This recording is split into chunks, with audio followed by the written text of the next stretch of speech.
မင်္ဂလာပါရှင်ကျမတို့ channel ကနေနောက်ဆုံးရရှိထားတဲ့သတင်းသစ်များကိုတင်ဆက်ပေးပါတော့မယ်ပထမဆုံးတန်းချောင်းမြို့နယ်ဝေလူဝရက်ကွက်အုပ်ချုပ်ရေးမှုနယ်အဖွဲ့ကပရိုပေါက်ကားဖြင့်လူငယ်များကိုလိုက်လံဖမ်းဆီးမိထီလာတွင်ရောက်စုမှုကျူးလွန်သူကိုငွေကျပ်380ပေး၍စစ်မှုထမ်းခိုင်းဆိုတဲ့သတင်းကိုတင်ဆက်ပေးပါမယ်စမ်းကြောင်မြို့နယ်ဝေလူဝရက်ကွက်အုပ်ချုပ်ရေးမှုနယ်အဖွဲ့ကပရိုပေါက်ကားဖြင့်လူငယ်များကိုလိုက်လံဖမ်းဆီးပြီးငွေညစ်ခါငွေမပေးနိုင်သောလူငယ်များကိုလူစားထိုး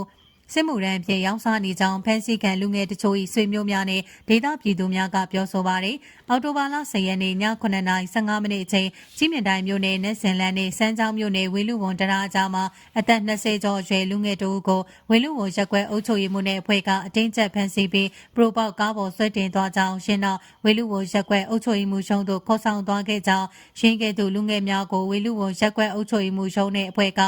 ပရိုပေါက်ကားများဖြင့်လိုက်လံဖမ်းဆီးပေါ်တာဆွဲနေမှုမှာမကြာခဏဆိုသလိုလှုပ်ဆောင်လျက်ရှိကြောင်းသိရှိရပါတယ်။ဝေလူဝရက်ကွက်အုပ်ချုပ်ရေးမှုကပရိုပေါက်ကားနဲ့ကြီးမြင့်တိုင်းနဲ့စမ်းကြောင်းတစ်လျှောက်မှာစစ်မှုရန်ဖြင့်လူရှာဖို့လူငယ်တွေကိုလိုက်ဖမ်းနေတာတော်တော်ကြာပြီးတကယ်လို့ငွေတက်နိုင်ရင်တော့350နဲ့ပြန်ရွေးခိုင်းနေငွေမတက်နိုင်ရင်တော့တခါတည်းစစ်မှုရန်တနန်းကြောင်းတန်းပို့တယ်သူကရက်ကွက်ထဲမှာလဲစစ်မှုရန်ခြေဖြင့်အိမ်တိုင်းစီကလဆင်ကောက်တယ်လူရဖို့ကြတော့အပြင်းမလိုက်ပြီးလူငယ်တွေကိုပေါ်တာဆွေးလိုက်ဖမ်းနေတာဟုဝေလူဝရက်ကွက်မှာရင်းဖြစ်စဉ်များကိုသိရှိထားတဲ့ဒေသပြည်သူတို့ကပြောပါတယ်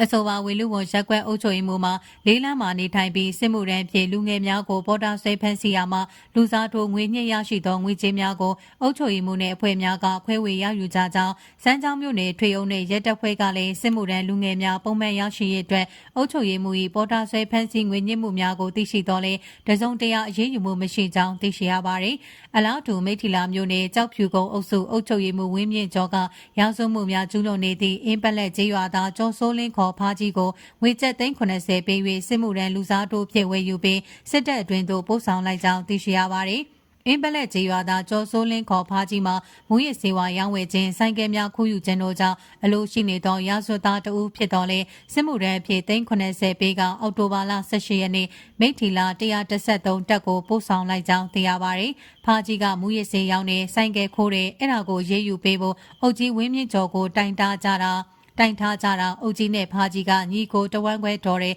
အဲ့ဒီတော့ရာဇဝတ်သားကိုရေးမြူပဲငွေကျပ်380ပေးပြီးစစ်မှုရန်လူစားထိုးဆိုပြီးစစ်တပ်ထဲထည့်လိုက်တာမနေ့က113တပ်ထဲကိုအုပ်ကြီးကိုယ်တိုင်လိုက်ပို့တယ်သူလုတ်တဲ့ရာဇဝမှုတွေလည်းအရေးယူလို့မရတော့ဘူးပေါ့ဟုဒေတာသတင်းရှင်းမြစ်ကပြောပါတယ်အကြမ်းဖက်စစ်တပ်ကယခုအော်တိုဘာလအတွင်းမှာစစ်မှုရန်အပတ်စဉ်18ကိုစတင်ဖွင့်လှစ်နေပြီဖြစ်ကြောင်းသိရှိရပါတယ်။